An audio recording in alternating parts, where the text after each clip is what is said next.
नमो बुद्धाय. Buddha Dhamma in Marathi podcast चॅनलवर आपले स्वागत आहे.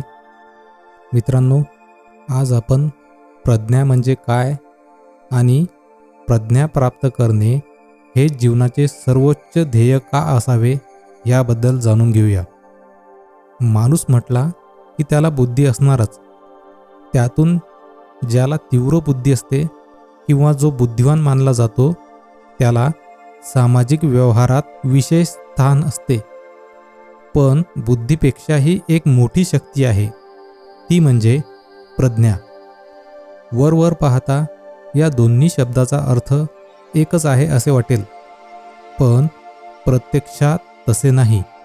प्रज्ञा म्हणजे सम्यक बुद्धी, अशी बुद्धी की जी सर्व गोष्टींचा समग्रपणे विचार करू शकते.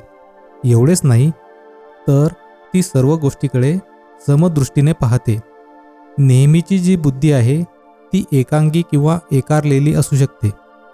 तिला अमुक एका विषयाचे चटकन आकलन होऊ शकेल, पण तो विषय ज्या व्यापक समष्टीमध्ये सामावलेला आहे त्याचे आकलन फक्त प्रज्ञाच करू शकते.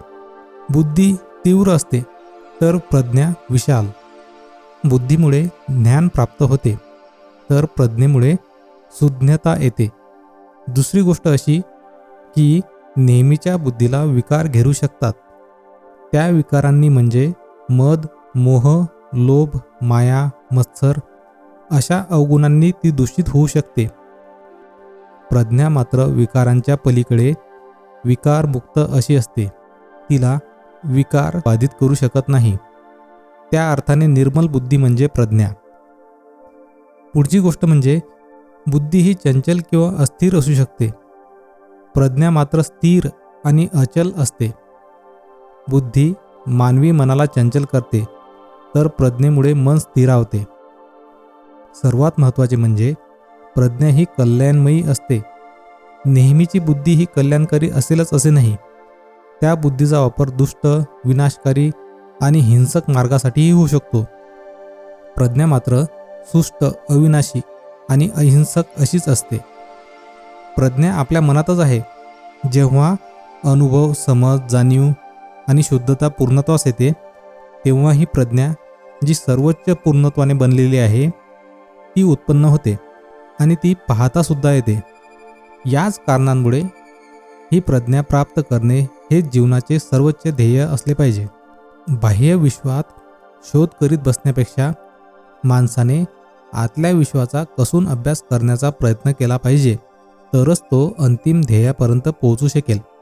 मनुष्याने त्याच्या मनाला शुद्ध आणि बलवान बनवले तर त्याच्या प्रगतीमध्ये अडथळा आणणाऱ्या ऐहिक शक्तींवर तो मात करू शकतो.